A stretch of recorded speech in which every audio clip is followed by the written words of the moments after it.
What's going on, guys? Gas Station here, bring you the final Revelations Lunatic podcast. Last time we left up on chapter 23, so let's continue on with chapter 23.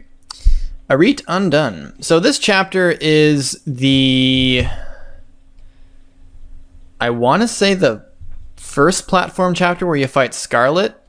I'm fairly certain this is the one. This is sort of where I feel like Revelations starts to take a downfall, even more than it has been gameplay-wise. Oh, this is the Scarlet one, isn't it? Yeah. So Gunter starts getting screen time, so it starts to get red flaggish that Gunter is going to be doing something in this route. He just says things that are so obvious, like, it would be tragic if someone were to betray us during our final battle. When I read that, and I was like, yep, this is definitely happening. And it happened, so nothing really much to say. Nothing actually happens. You know, Anthony is dead. And Scarlet is just a goon. It's a zombie thing who gets just killed and is totally forgotten about afterwards. She dies. And then they fight Arete, and then I think Arete dies. Yeah, Arete dies.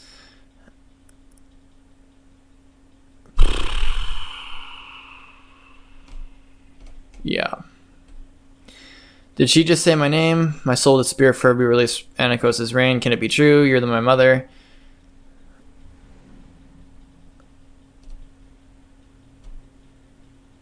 Yeah, it's basically some sad scene that I can't really feel sad about because I don't know who the fuck Arete is.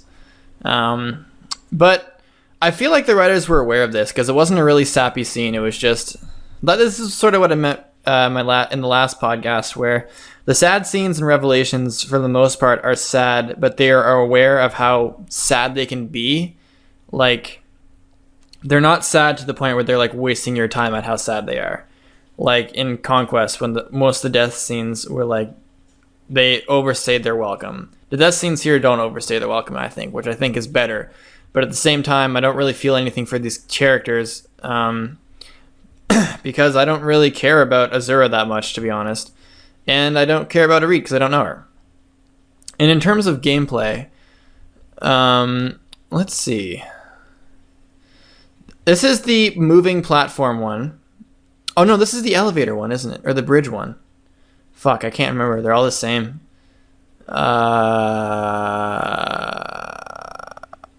Is this the bridge one? No, the bridge one was the Sky Knight, right? I can't remember which one's which. They're seriously, they all seem the same to me. They all, like, play out the same. Which one is this? Arete Undone. Arete Undone map.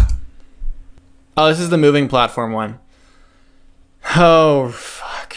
Yeah, I wasn't too big on this map. All the enemies pretty much wait for you.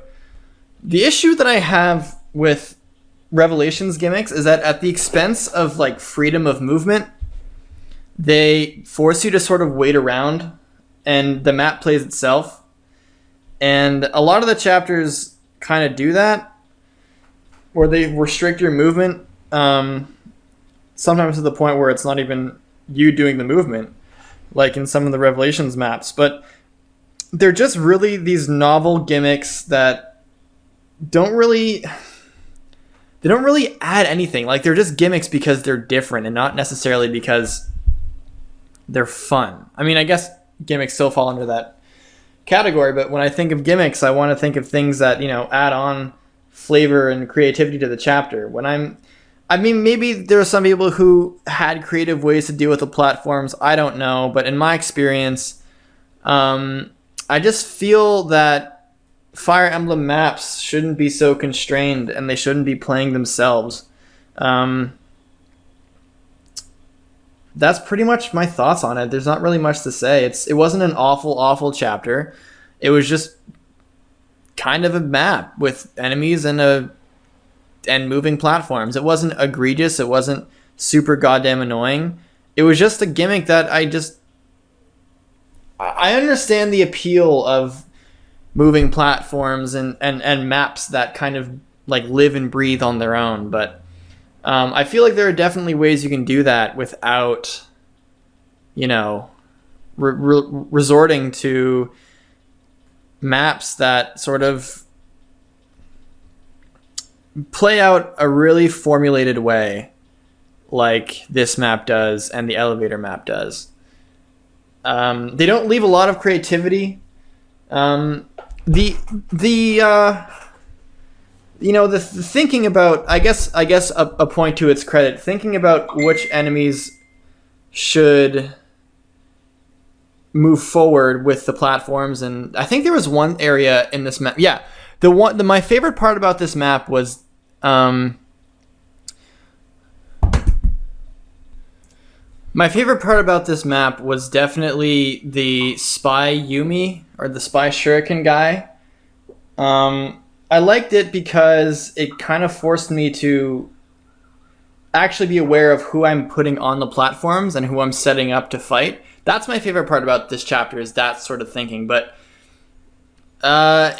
it's just kind of like a more limited way, in my opinion, of, just thinking of who you're going to send out to fight anyway. It's just kind of another way of doing it that just isn't as fun. But that's probably the most fun I had out of that chapter. Arit was a joke. I think I got created by a berserker at a really low percent. I had to restart. So yeah, I'm pretty much lukewarm on this. It's just nothing special. Like it isn't, just because it's a goofy gimmick with platforms doesn't make it a special map or a special gimmick. It's just, I appreciate the novelty. I appreciate the risk they took. But it just wasn't that fun for me. Like, yeah, there's a careful balance when you're doing gimmicks, I think, in my experience, where you have to make sure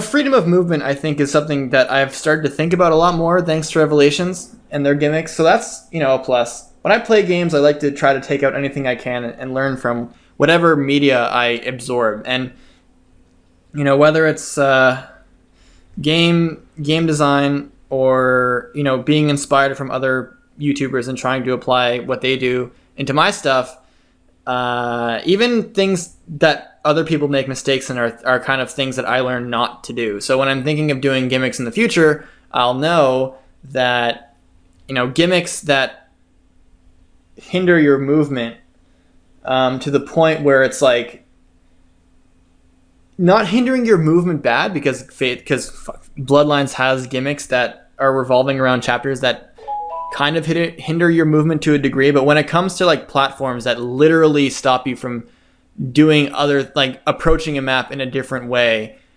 then it's just something I want to avoid doing, if that made any sense. I think I'm just repeating the same thing. Ow, fuck, that hurt. Over and over again. So that was chapter 23, just really mediocre, and I'm not going to remember. I didn't even remember which one this actually was, so it was a super forgettable chapter for me. And Arit was super forgettable, and whatever. Days Lost.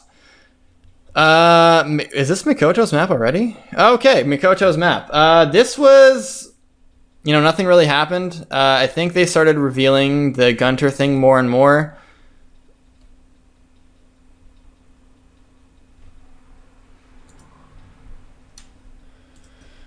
Okay, Days Lost script. Fade to black, Mikoto. Oh, he liked Mikoto. Wait, oh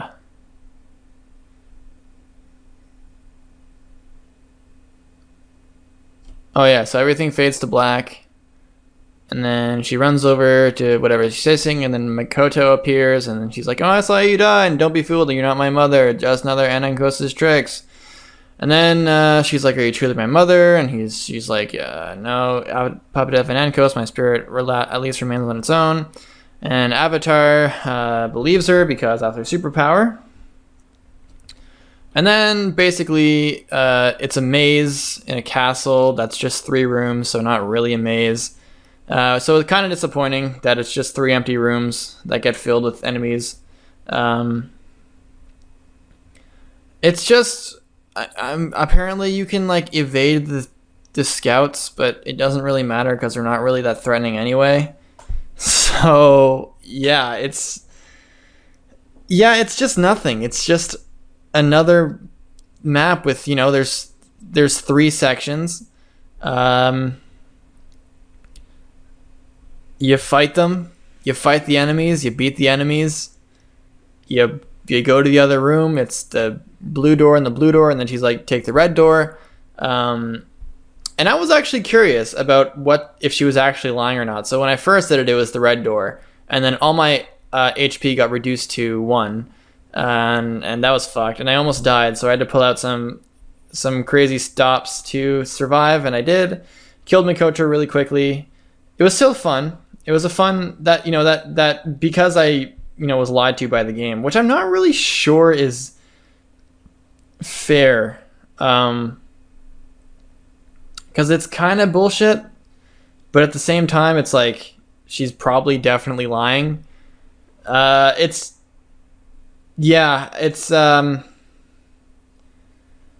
don't know. I understand how people can get mad that they trusted Mikoto, but the fact that you're trusting a ghost who's like shown ill intent before when they were alive and have only showed like good intent when they were dying is like, look, you've seen the warning signs of this game by these other characters, so you should have known that it was a traitorous thing to do.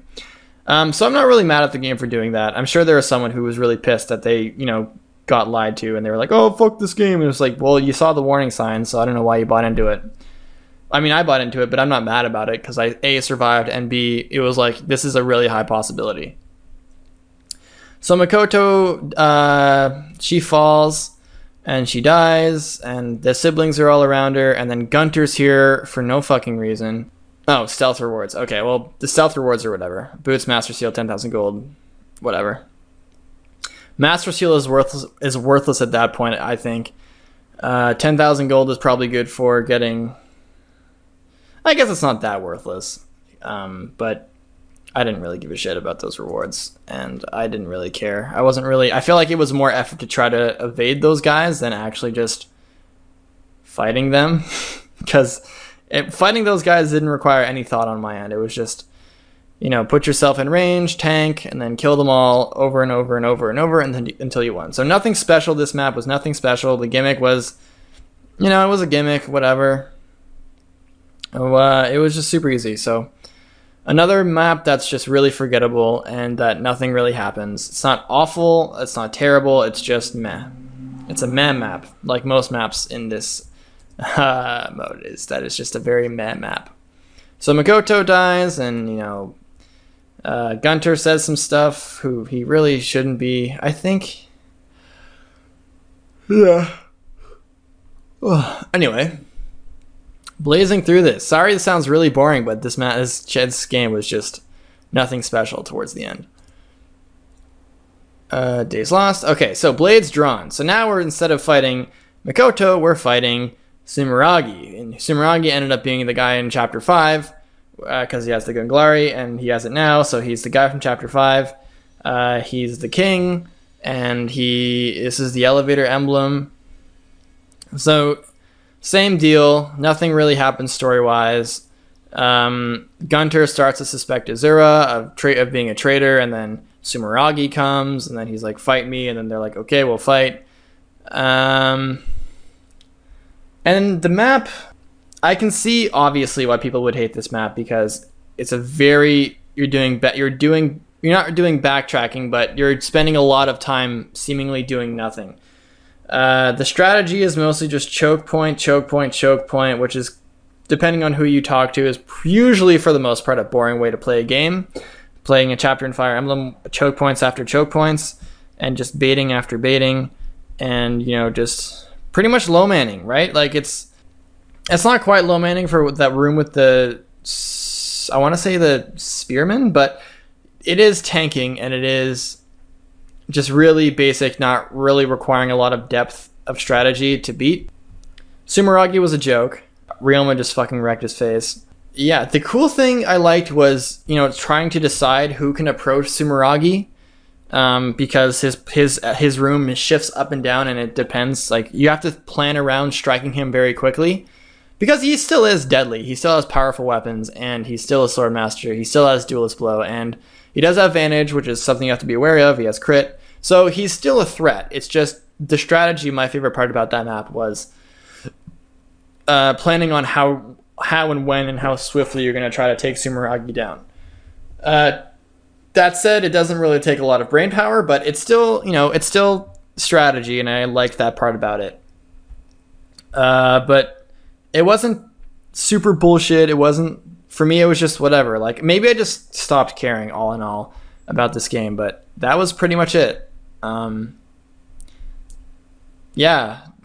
It's just so forgettable and boring. Like, there's nothing really to I mean, I'm sure a lot of you guys have a lot of feelings towards the Revelations maps, so by all means, give me your opinion, because I'd love to know other people's experience. But because for me, I sort of lost the passion for this game a very long time ago, and it was whatever. It was just super boring, super standard and mediocre.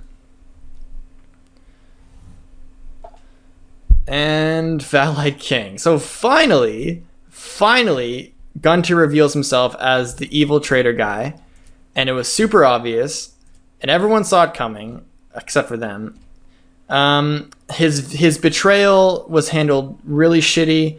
The premise, I was talking to Ray about this, and he was like, he enjoyed the premise of the, I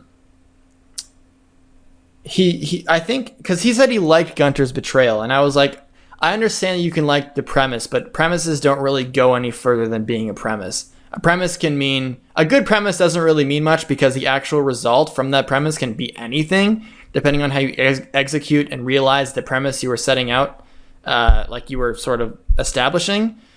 So I feel like a good premise doesn't really mean a lot, for the most part. It's like in the short run, yeah, this thing sounds interesting. I'm interested in the idea, but the execution is completely different, and for the most part, usually separate. You can have a really great premise, but a really shitty product, or a really shitty premise, but a really great product.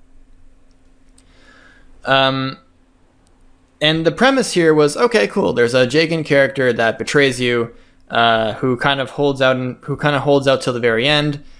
And he just telegraphs his moves from the beginning. The tension is completely lost when he didn't get any supports with anyone. I immediately knew something was going to happen. So when the reveal finally happened, he kept spoiling himself all the time. Like, oh, I'm just in this cutscene for no reason. Oh, I'm here with the Hoshiden Royals when I really shouldn't be. I haven't had any screen time up till the Valite arc. And it's just that kind of stuff. It's like, okay, so you don't have any supports. You don't really do anything story-wise until the last arc. And then you start acting suspicious about traitors. It's like, okay, telegraphing big time. So the tension was gone. I was just counting down the chapters until when it was actually going to happen. And then it did. And I was like, okay, what the fuck ever. I don't really give a shit about this. And that was it, man. That was pretty much it. It was just, I didn't care at all. It was really boring. It wasn't surprising whatsoever. His motives are questionable because he's joining a superpower that Garen also works for. But I don't understand. Like, I'm gonna read over the script. He doesn't like royals because Garen killed his parents, or killed his wife and kids. So he joins more royals with the motive to kill Garen eventually, which is what I'm assuming that was going to happen. Like he would put himself through the trouble of actually, working with Garen and stuff like that. Maybe not even working with Garen. Maybe they didn't even know each other, that they were working together or some shit like that. Who knows? Apparently Anankos is the all-knowing and all-foreseeing being, dragon thing. And so it's like by any means necessary, he wants to kill royals. But he had his chance. But he tries to set up his own, he tries to set up this betrayal and ends up missing the opportunity to actually betray them when he knocks Azura, or when he knocks Manga out. He could have just done it then, but he didn't. I kind of get why he didn't, because it wouldn't be as grand and stuff, and it wouldn't be as devastating, I suppose. Because then he wouldn't kind of have the satisfaction of like shocking Corrin and like breaking Corrin's heart, I suppose. But it's still really shitty. The execution was just garbage. I don't know. It's been a while. I don't really give a fuck at this point. And yeah, I thought I had more to say. I guess we can just watch the script.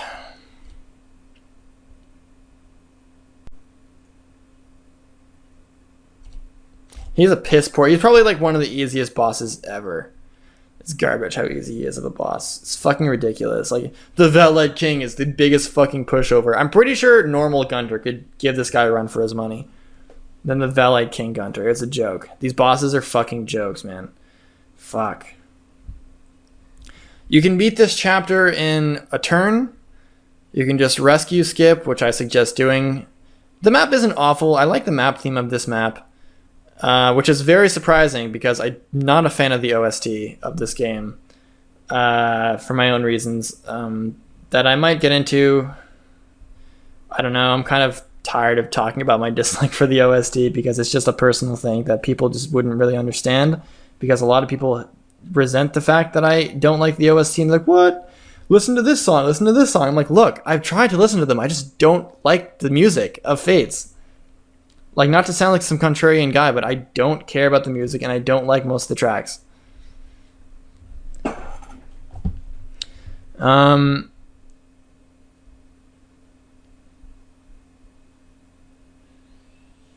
Now, okay, I guess I should explain myself.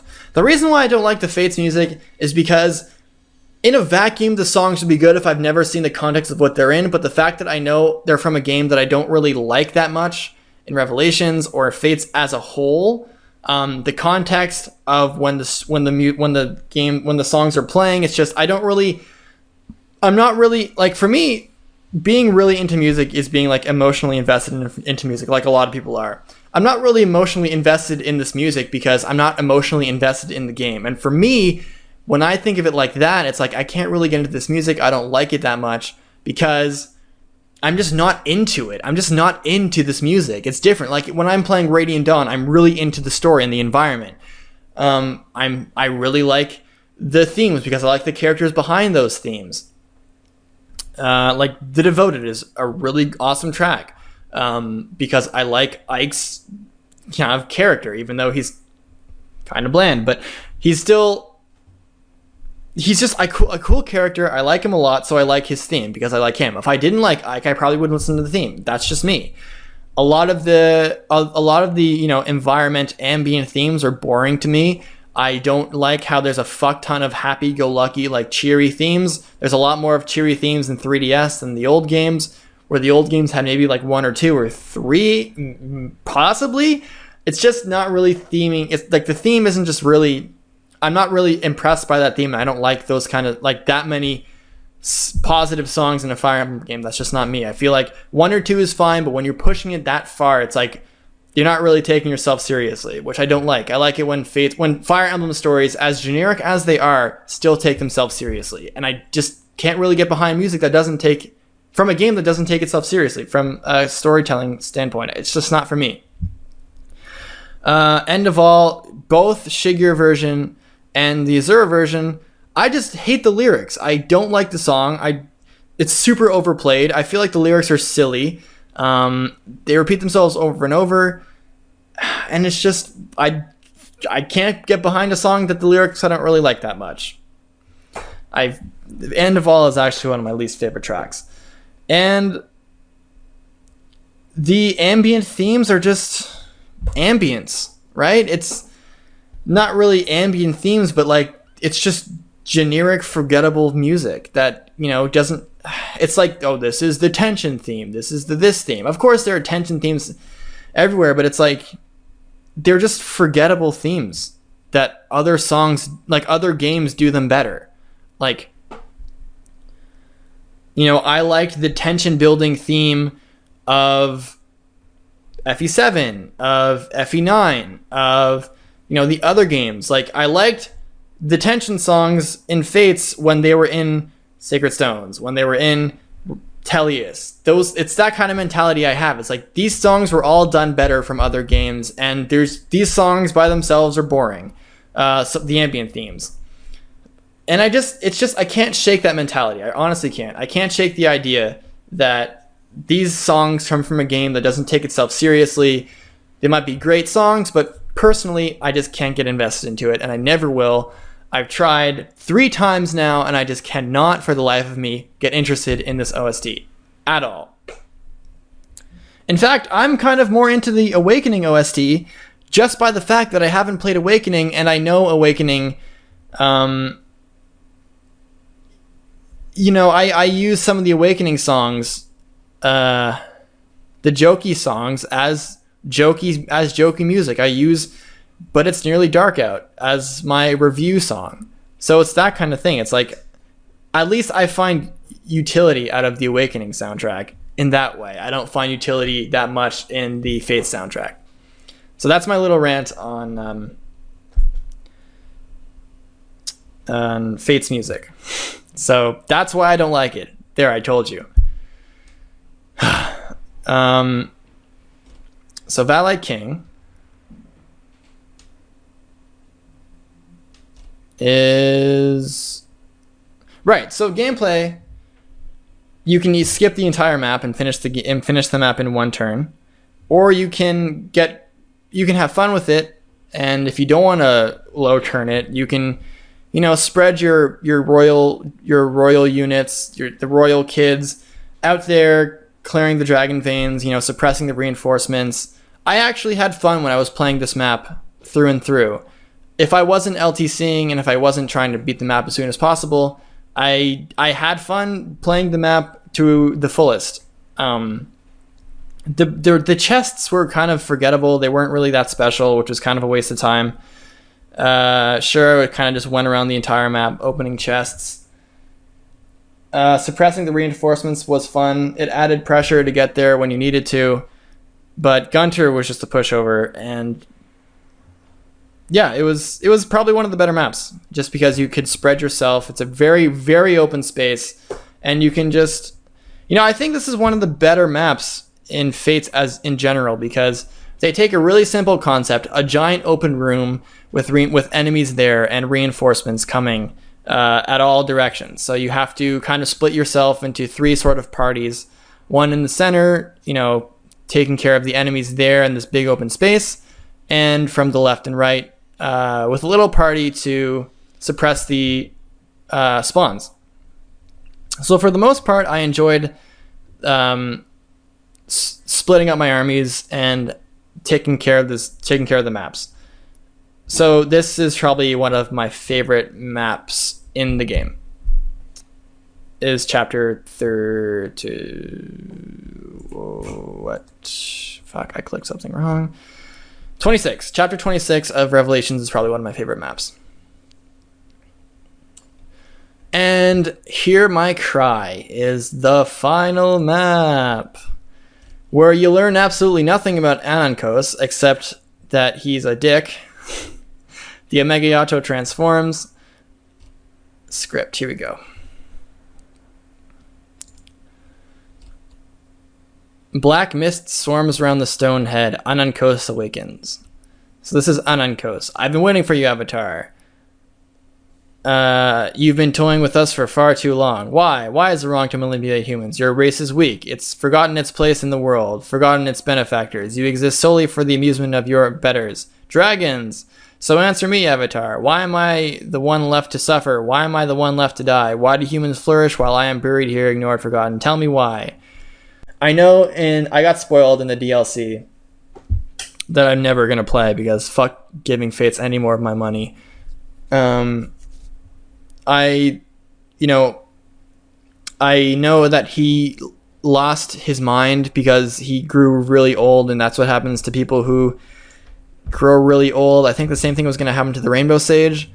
So he went crazy, and then he fucking wants to kill all the humans. So really awesome. Big motivation. Humans suck. Let's kill them all. Ironically enough, that's sort of a premise in Bloodlines, which is kind of funny. So this is another thing I should remember, is not to do this, the humans are the problem motivation by just going crazy and using that as an excuse that they forgot about me and how great I was. So, case in point, how I get inspired by the silliness of other games is just making sure if I follow a similar path than them, I don't make the same mistakes as them or the same decisions as them. I say decisions instead of mistakes because maybe there are people who thought that Anankos was in the right to go crazy, that it's in the universe for him to go insane. It's an easy write-in. He's like a knockoff Nurgle. I went crazy, so fuck everything. I love dragons, so fuck humans, right? Getting screwed over by blue-haired dancers. This is literally just Nurgle. I'm just fucking around. They want to end the world through dragon power. Kind of the same thing, too. And they both lost their mind. One because of, his own power as a dragon, and the other one because of his own power as a darkness user. Whoa! A Nurgle. A Nurgle. I don't know. That's a bad joke. Anyway, so Ryoma and Xehanort protect the Avatar, but he gets fucking wrecked. The Yato transforms. They fight him, and I just rescue skipped. I was like, fuck these guys. I rescue skipped, got Corrin to smash the guy. I thought the game was over, and I was like, okay, it's over. And so then he turns into a dragon, and they go into space, and they fight in space. And I actually really, really like the end game boss in this map. I always like the idea of a multi-part boss that actually has different parts to him. Like, he has hands that you have to fight. And so you fight the hands, and there's enemies coming, and it's like you're spreading your army to try to take care of the enemies, but at the same time, rush towards the hands. So you fight the hands, then you fight the head, and then he turns into a basketball, and he fights... You fight him, Anankos. No, to be honest, I find the Revelations final fight was one of my favorite, if not my favorite, final boss fight in Fire Emblem. So that is one thing that I will give Revelations big ups on, is that it had my favorite final boss fight in a big giant dragon that has more parts and is a pretty much a three different part boss. So respect to Anankos. You were fun to fight. Don't know what your motivations are aside from, he was fucking crazy. And yeah. Garen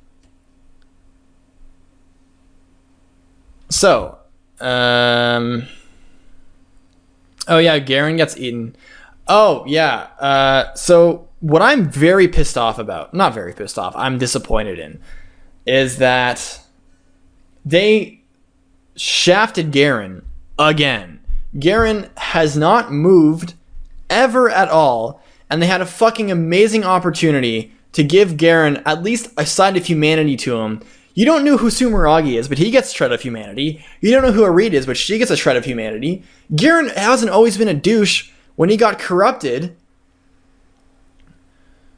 and when he, he's just never given a chance to be a human, to be humane. Or we never get a chance to actually empathize with Garen. He's a dick from start to finish in every game, and you only find out that he was kind of a good guy in the supports. And it's like, this is a main villain in Conquest and Birthright. And in Revelations, he's just like this fucking afterthought who gets fucking eaten. He's so irrelevant that he gets eaten alive and you don't even get to fight him in his human form. I thought it'd be really interesting to fight him in his human form. But that's not the case. So it sucks. That sucks, man. It's just really disappointing to see that we never ever get to see Garen in a nicer light, and that the Hoshiden Royals were overplayed big time.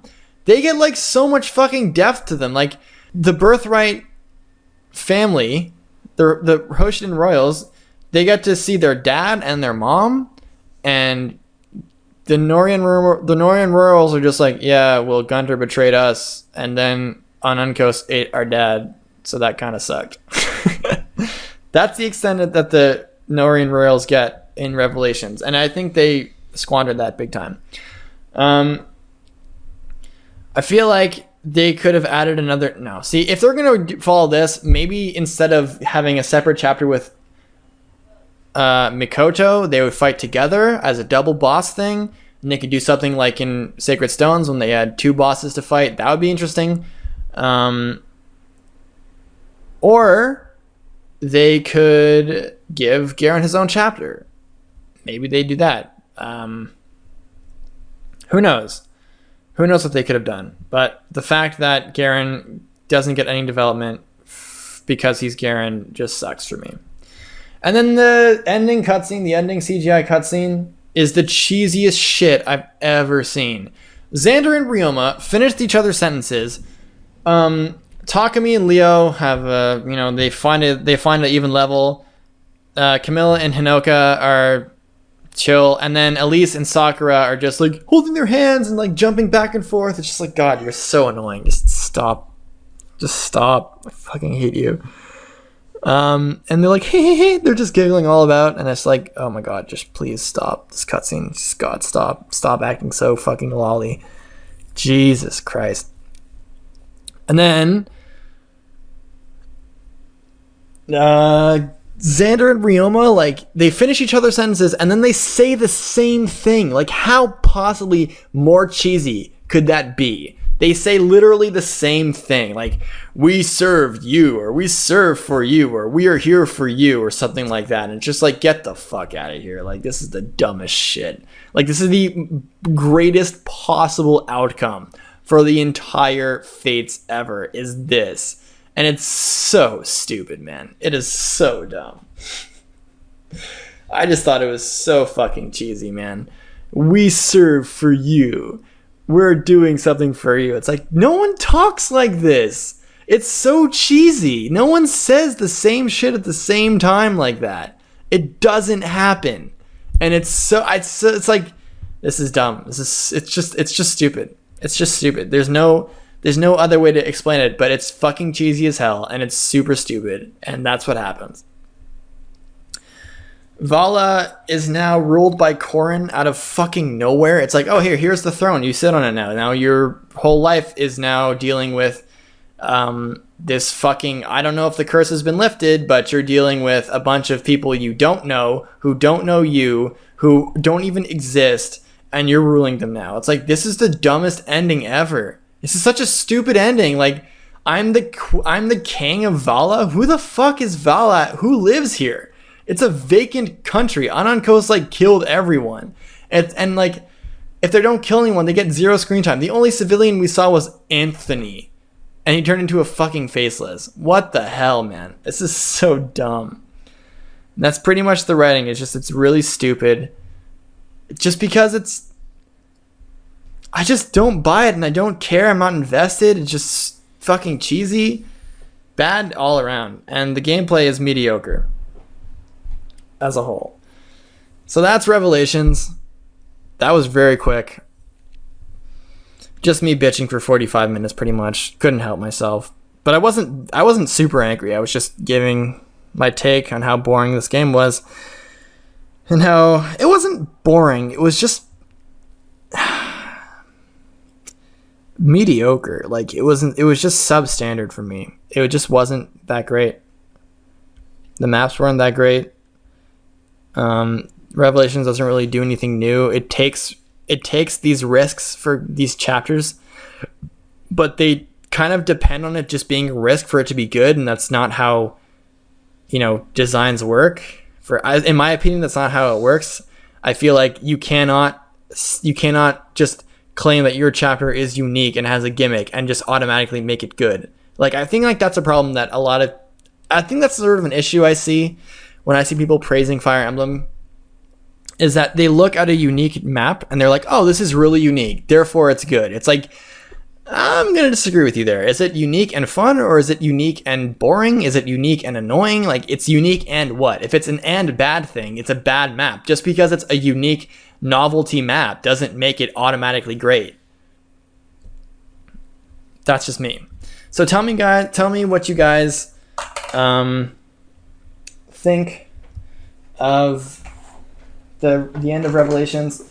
I know a lot of you have a lot of strong feelings, and I know there's definitely going to be comments saying Revelations is fucking shit, but please, is this on or off? I'm just going to do the same thing, talk about my final units, and we're good. Please, if you're at this point and you're really angry about Revelations, don't just say it's shit. Like, it's just, those comments just have no real substance to them. If you didn't like Revelations, and if you hated Fates and hated Revelations, please just do me a favor. I don't want to sift through, like, oh, Revelations was shit. Revelations was fucking stupid. Just tell me why. Give me, like, a good reason why you didn't like it. Whether it's the same reason that everyone else doesn't like it, it'd just be nice to see what your opinion is with substance. Because anyone can say this game was shit, but it's kind of a boring and, it isn't very a healthy opinion. It's an opinion, and you're justified by it because it's probably... You are, because it's Revelations, but give me some reasons why you didn't like it. So now we're on our final units here. So I have Gast, who I made him a Dark Knight. I made him a Dark Knight? Why would I make him a Dark Knight? I don't remember him making a Dark... What did I do that for? Oh, right. No, see, I made him... I made him a Dark Knight because he was like 2 levels in and I wanted to get some paralogs. So I made him a Dark Knight in hopes that he could learn Life Taker in time or something. I don't remember at this point, but maybe it was just because some skills he was going to learn were probably good. So this is him as a Dark Knight, but he is... What was he before? I don't even remember. What was his... Was he a Sword Master? Was he a Dread Fighter? I don't remember, man. I do not remember what class he was before I reclassed him. Maybe he was no, he wasn't a hero. I think he was a Great Knight.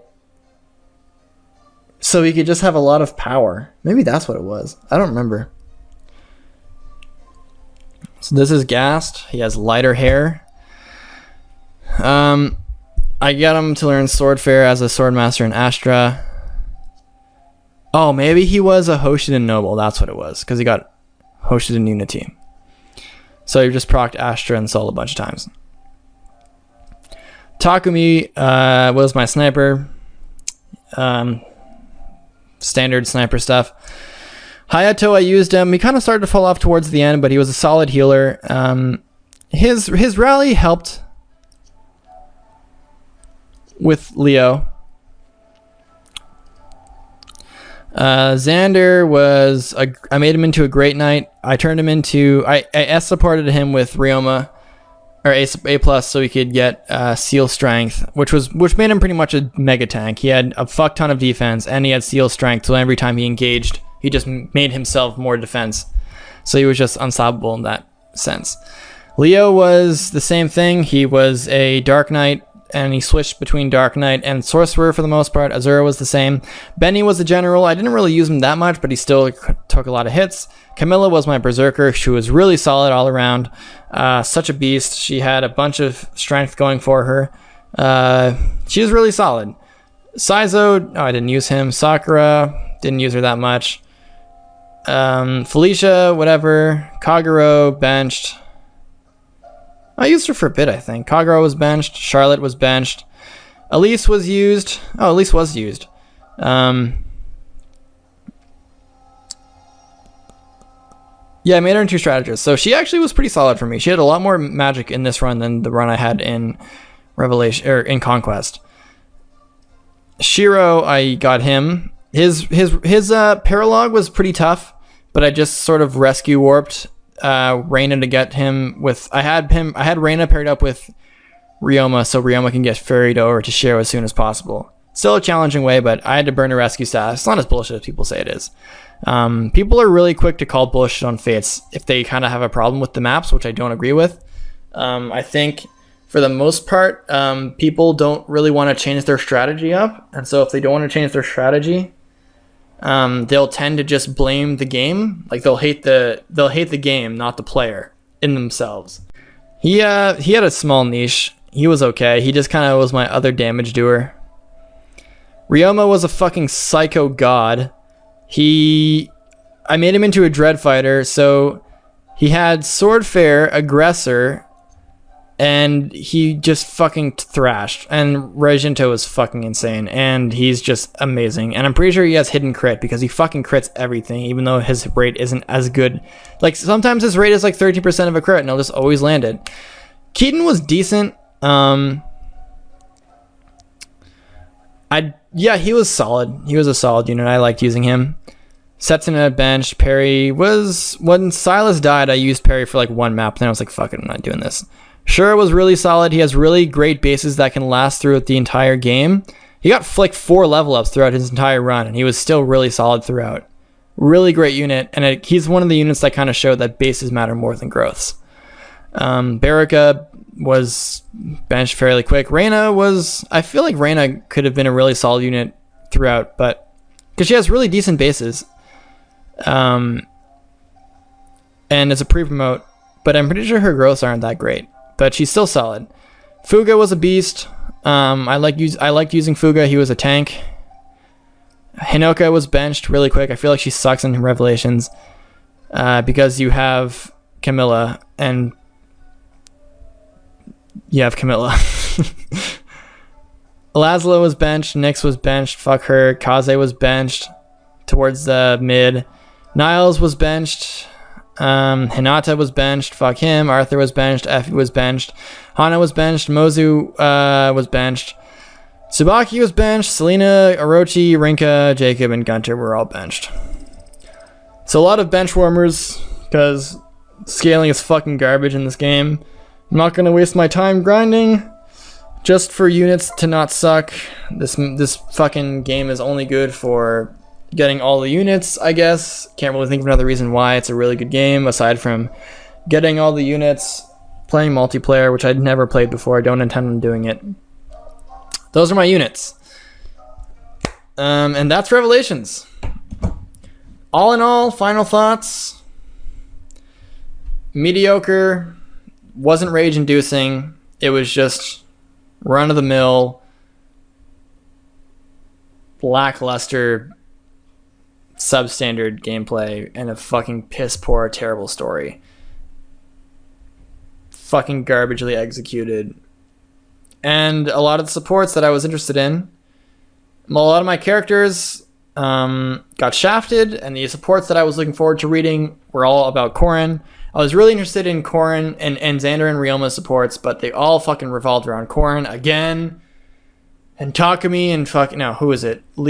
Camilla and Ryoma was about fucking Corrin. Everything was about fucking Corrin.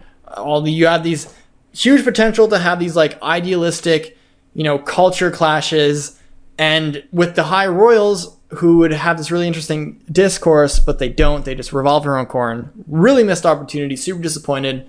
Revelations is probably one of my least favorite Fire Emblem games. No, it definitely is my least favorite Fire Emblem game. It has nothing really redeeming about it, aside from acquiring all the units. I don't like the OST that's personal. I don't like the characters that much. Personal. It's just personal preference, man. If you like this game, more power to you. But I didn't at all. And that was it. So, let me guys know what you think of Revelations, and a really good explanation. Justify why you don't like it, whether it's a really simple reason or not. Don't just say it's shit and then leave. That would be kind of lame.